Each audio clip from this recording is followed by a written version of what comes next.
नमस्कार। लोकसभा चुनाव को लेकर नए आंकड़े सामने आ चुके हैं। कांग्रेस ने आज भारत जोड़ो यात्रा शुरू कर दी है। तो भारत जोड़ो यात्रा से कांग्रेस को कितना फायदा होगा, जबकि बीजेपी इस पर तंज कसते हुए कह रही है कि इस बार 400 प्लस का टारगेट वो शुरू करने जा रहे हैं। तो 22 से क्या खेला होने जा रहा है, इसको लेकर कुछ महत्वपूर्ण आंकड़े और 2024 को लेकर 543 सीटों के लिए लोकसभा का ओपिनियन पोल सामने आ चुका है।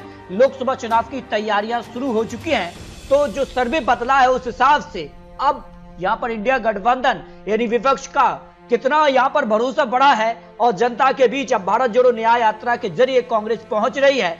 और कहीं ना कहीं इसको लेकर अब क्या सियासी आंकड़ा बन रहा है लोकसभा चुनाव को लेकर, तो कितना फायदा कांग्रेस यहाँ पर उठा पाएगी। जिन राज्यों से भारत जोड़ो न्याय यात्रा गुजरेगी उनकी अगर बात की जाए तो इससे पहले भारत जोड़ो यात्रा पर भी निकले थे कांग्रेस अध्यक्ष राहुल गांधी, जो पूर्व रह चुके हैं। लेकिन इस बार राहुल गांधी की छवि में कितना सुधार होगा, क्या 2024 की तस्वीर बदलेगी? क्योंकि जो मणिपुर हिंसा रही है उस हिंसा के दौरान कहीं ना कहीं विपक्ष हमलावर रही थी सत्ता पक्ष के ऊपर। तो कितना फायदा मिलेगा मणिपुर, नागालैंड या मेघालय, पश्चिम बंगाल, झारखंड, असम, राजस्थान, बिहार, यूपी, मध्य प्रदेश, छत्तीसगढ़, उड़ीसा, गुजरात और महाराष्ट्र में ये यात्रा का समापन होगा। तो कितना फायदा मिलेगा, इसको लेकर कुछ महत्वपूर्ण आंकड़े। तो सवाल है, आज अगर लोकसभा चुनाव होते हैं तो क्या 2024 में हैट्रिक या वनवास पर गई विपक्ष की वापसी होगी, इसको लेकर कुछ महत्वपूर्ण आंकड़े। क्योंकि महिला वोटर जिस खास से 3 राज्यों में भारतीय जनता पार्टी के लिए एक महत्वपूर्ण काम किया, जिसमें यहाँ पर लाडली बहना योजना मध्य प्रदेश में पॉपुलर रही और उस दम पर भारतीय जनता पार्टी ने ऐतिहासिक 163 सीटें हासिल की थी।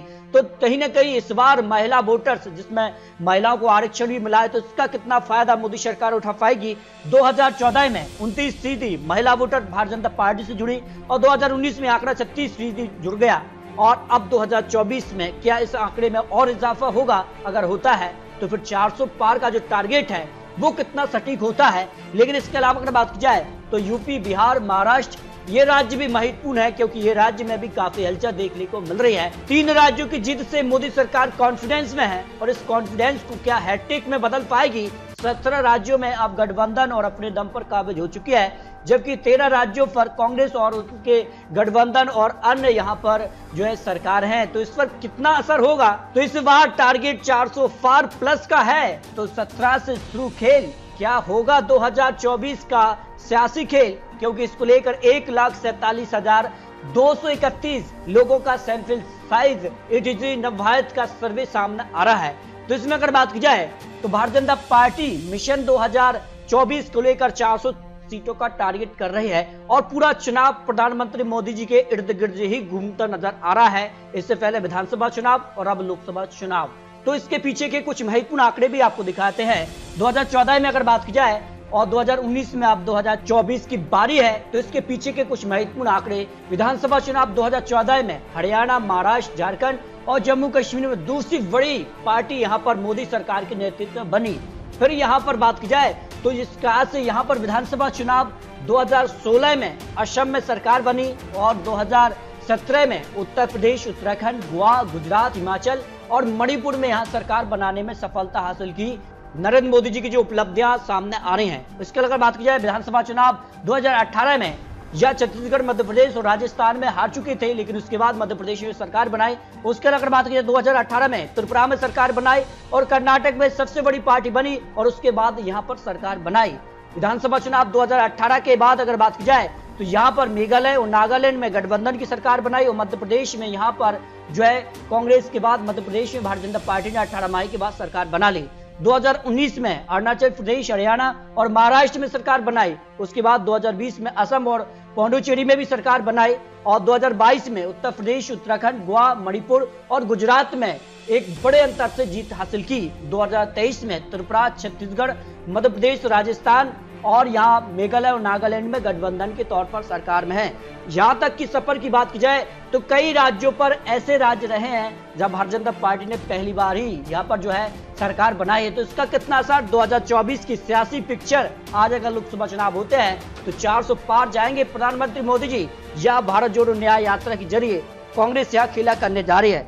तो बिहार की 40 सीटों के लिए अगर बात की जाए तो एनडीए को 22 से 24 सीटें मिल सकती हैं, वही इंडिया गठबंधन को 15 से 17 सीट और अगर बात की यानी कि पक्ष में 0 सीट जा रही है। यानी सीधे तौर पर बिहार में एनडीए और इंडिया गठबंधन के बीच सीधी टक्कर दिखाई दे रही है, क्योंकि बिहार के अंदर एक प्रमुख चेहरे के तौर पर नीतीश कुमार ही दिखाई देते हैं और वो नीतीश कुमार इंडिया गठबंधन के तौर पर भी एक पॉपुलर नेता दिखाई दिए हैं। तो इतना फायदा यहाँ पर जो है बिहार में मिलता नजर आ रहा है। जबकि अगर बात की जाए तमिलनाडु की, तो तमिलनाडु में यहाँ पर एनडीए को 0 से 1 सीट मिल सकती है, इंडिया गठबंधन को 30 से 36 सीट और यहाँ पर एआईडीएमके को 3 से 6 सीट आने के पक्ष में यहाँ 0 से 2 सीट की संभावना दिखाई दे रही है। आपको बता दें कि यहाँ पर तमिलनाडु में एआईडीएमके का जो गठबंधन भारतीय जनता पार्टी के साथ था वो अब टूट चुका है। तो ऐसे में जबरदस्त नुकसान भारतीय जनता पार्टी को तमिलनाडु में भी देखने को मिल सकता है। तो यहाँ पर इंडिया गठबंधन का पल्ला भारी नजर आ रहा है। भाई तेलंगाना की बात किया, तेलंगाना में हाल ही में विधानसभा चुनाव में कांग्रेस ने सरकार बनाई है, उसका फायदा तेलंगाना अब लोकसभा चुनाव में उनको मिल सकता है।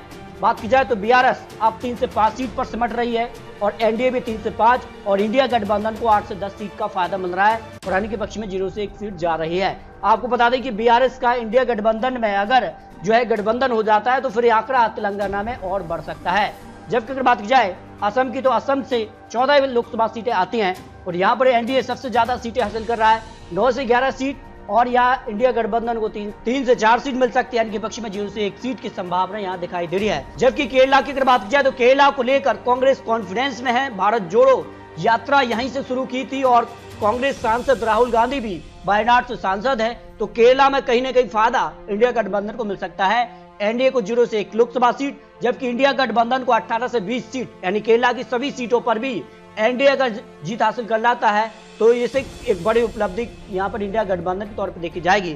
मध्य प्रदेश की अगर बात की जाए तो मध्य प्रदेश से 29 लोकसभा सीटें आती हैं और ऐसे में जिस प्रकार से विधानसभा चुनाव में भारतीय जनता पार्टी ने एक बड़ी जीत हासिल की है, उस हिसाब से सभी 29 सीटों पर भी जीत हासिल कर सकती है। 27 से 29 सीट यह इंडिया गठबंधन को 0 से 1 सीट की संभावना दिखाई दे रही है। यानी जबरदस्त फायदा अब भारतीय जनता पार्टी को मध्य प्रदेश में देखने को मिल सकता है।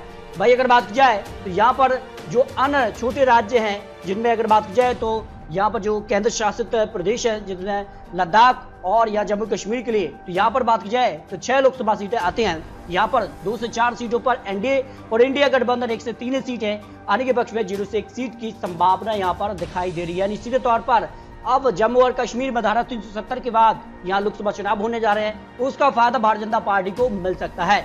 जबकि छत्तीसगढ़ की बात की जाए, छत्तीसगढ़ से 11 लोकसभा सीटें आती हैं और छत्तीसगढ़ में भी भारतीय जनता पार्टी ने सरकार बना ली है, उसका फायदा उनको लोकसभा चुनाव में मिल सकता है। 10 से 11 सीटों पर एनडीए और इंडिया गठबंधन को 0 से 1 लोकसभा सीट और आने के पक्ष में 0 सीट की संभावना यहाँ दिखाई दे रही है। जबकि अगर बात की जाए राजस्थान को लेकर, तो राजस्थान में भारतीय जनता पार्टी ने विधानसभा चुनाव में एक बड़ी जीत हासिल की है और इस बार एनडीए क्या सभी 24 सीटों पर या 25 सीटों पर जीत हासिल करेगी, इसको लेकर महत्वपूर्ण है। 24 से 25 सीटों पर एनडीए और इंडिया गठबंधन को 0 से 1 लोकसभा सीटें मिल रही है। यानी जबरदस्त फायदा राजस्थान में भारतीय जनता पार्टी को मिलता नजर आ रहा है। सबसे महत्वपूर्ण माना जाता है उत्तर प्रदेश, क्योंकि उत्तर प्रदेश से ही 80 लोकसभा सीटें आती हैं और उत्तर प्रदेश को लेकर क्या यहाँ पर मायावती जी का गठबंधन भी इंडिया गठबंधन हो पाएगा, क्योंकि कयास तो लगाए जा रहे हैं कि कहीं ना कहीं मायावती जी भी इंडिया गठबंधन में जुड़ सकती है और जुड़ती हैं तो सीटों का फॉर्मूला यानी सीट शेयरिंग महत्वपूर्ण होता है। फिलहाल जो सर्वे सामने आ रहा है उसमें 70 से 74 सीटों पर एनडीए और इंडिया गठबंधन का 4 से 8 सीट और मायावती जी की पार्टी को 0 से 1 सीट और अन्य के पक्ष में 1 से 3 सीट की संभावना दिखाई दे रही है। इस हिसाब से आंकड़े की बात की जाए तो सीधे तौर पर एनडीए का ही पलड़ा उत्तर प्रदेश में भारी नजर आ रहा है। जबकि हरियाणा की अगर बात की जाए तो 10 लोकसभा सीटें हरियाणा से आती हैं और एनडीए यहाँ पर भी जबरदस्त जीत हासिल कर रहा है। 8 से 10 सीटों पर पलड़ा भारी है, जबकि इंडिया गठबंधन का 0 से 2 सीटों पर ही जीत हासिल कर सकती है।